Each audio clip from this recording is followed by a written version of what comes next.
Rolinda Smith, EDL 850, School Law, Summer 2012. This is the case study for Internet Use Violations, Threats over the World Wide Web.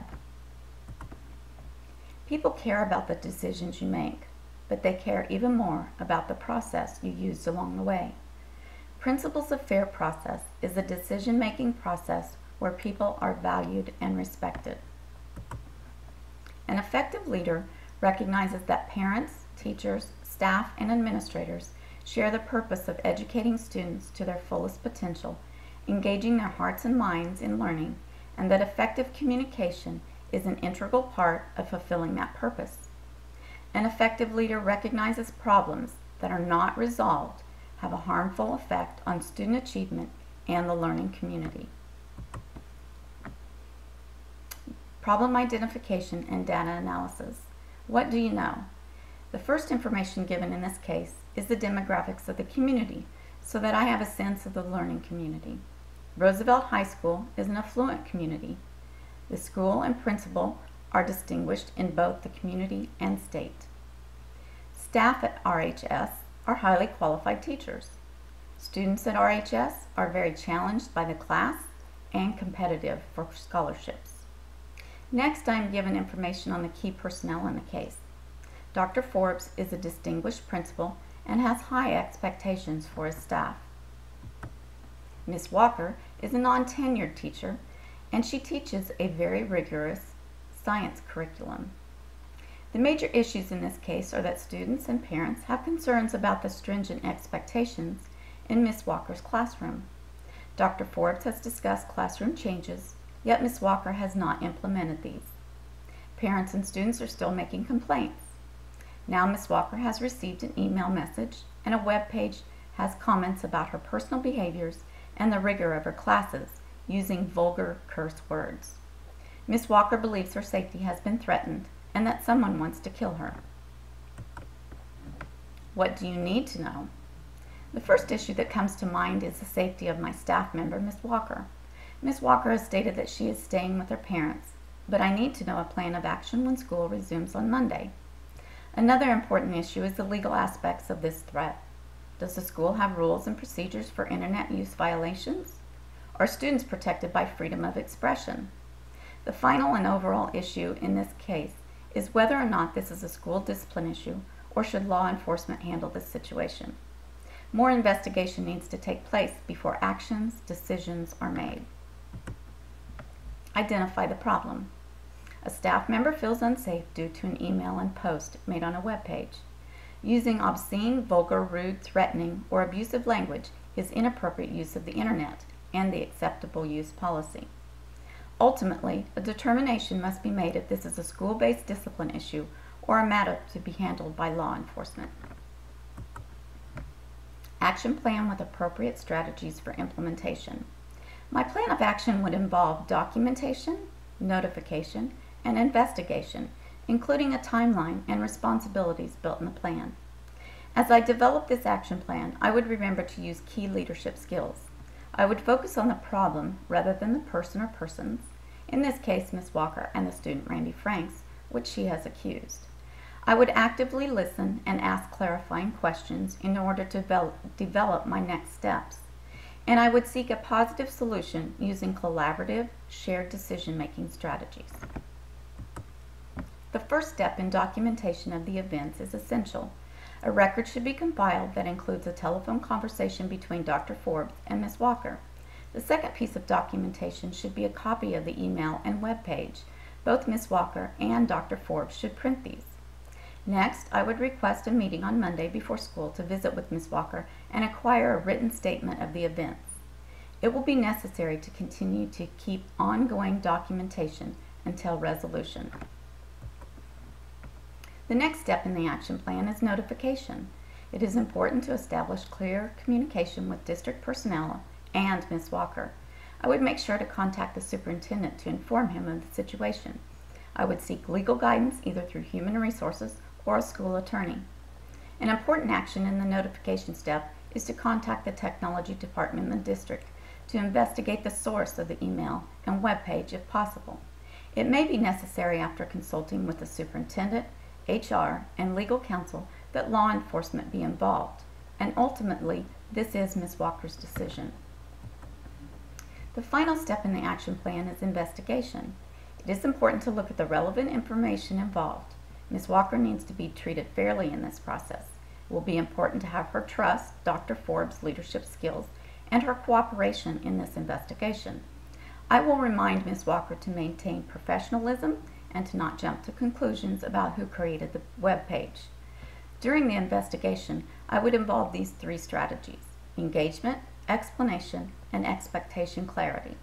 Ms. Walker needs to be engaged in the decision making. Ms. Walker's explanation or her viewpoint should be considered because she is the one that feels unsafe at this time. As a school leader, I should help her feel secure at school.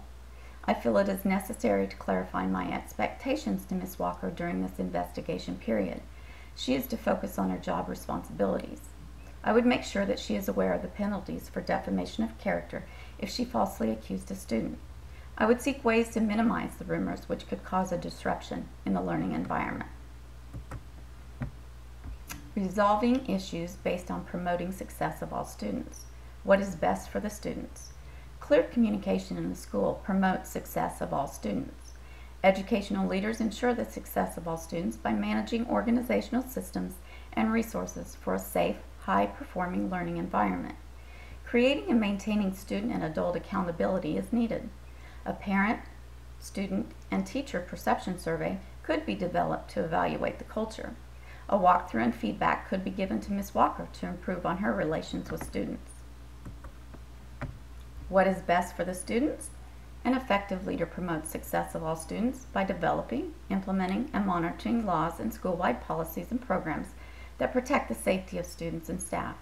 In this case, an appropriate use policy needs to be written if there is not one. Disciplinary action should be outlined and followed if deemed necessary. A leader needs to be aware of legal issues that could arise from this situation. A parent awareness meeting on internet misuse would be a good idea. What is best for the students? An effective leader promotes success of all students by requiring all educators to know and use effective instructional practices. Dr. Forbes should develop a plan for improvement for Ms. Walker, where she will be mentored and coached to implement the suggested strategies changes in her classroom. Dr. Forbes should provide professional development and have Ms. Walker participate in teacher reflective practices. Reflections: thinking, feeling, and valuing.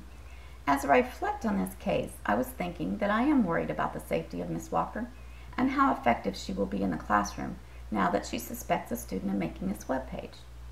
I was also thinking that I should have put Ms. Walker on a plan of improvement since I had given her strategies and she failed to implement these changes.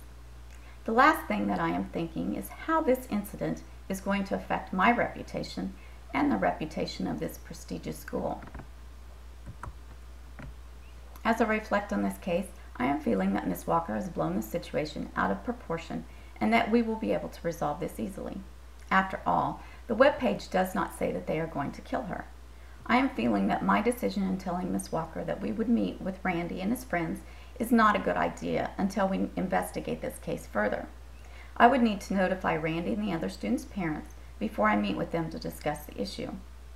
I am feeling like I could have avoided this conflict if I would have intervened earlier and insisted that Ms. Walker implement the suggested strategies. As I reflect on this case, I am valuing the supportive culture that I have created in this community because it will help in dealing with this difficult situation. My ability to diffuse situations before they become problems is something that I value. My organizational management skills I have used in making my action plan is something I value. The established school-wide rules and policies will be the foundation for making my decisions. I value the Roosevelt High School culture I have molded that is centered around learning, focusing on effective teaching, and insisting on meeting standards.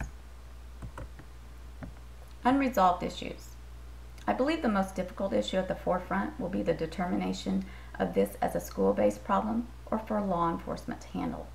Not knowing who sent the email and created the web page before classes resume on Monday will be difficult. A final issue that is unresolved: there are still parents and student complaints being made about Ms. Walker's classroom which need to be addressed. My reflection of Standard 5. Making ethical decisions depends on judgment, character, and moral awareness. An effective leader demonstrates a sense of integrity and ethical behavior, doing what's best for the greatest number of people, which is ends-based thinking. In this case, I am not sure that there is going to be a win-win resolution to the case. Damage has been done to Ms. Walker because of the webpage. Ms. Walker has accused a student of posting this, so I must try to rebuild a damaged student-teacher relationship. As a leader, I must protect the rights and confidentiality of both students and staff. I am committed to resolving this situation in a manner that will not negatively affect the educational environment. I must also be mindful of the potential changes that could affect community relations. Next, follow your highest sense of principle, which is rule-based thinking. This is to act on your highest sense of inner conscience. An effective leader will act with fairness. By knowing what their duties and obligations are as a leader, and by treating people fairly, equitably, and with dignity and respect. Again, I must follow the school-wide policies and discipline procedures if warranted. I must look at the relevant and irrelevant facts in this case and make my decision based only on the relevant facts relating to the situation. Confidentiality again comes into play to protect all parties involved. I must also keep in mind the safety of all parties in the learning environment.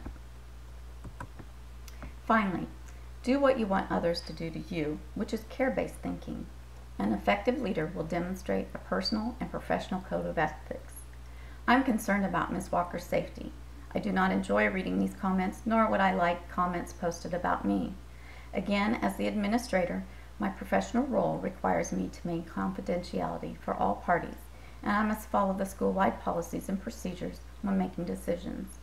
I would be respectful in my conversations by not disclosing information to those not involved, which could negatively affect the students, Ms. Walker and her classroom, all student learning at Roosevelt High School, and the community.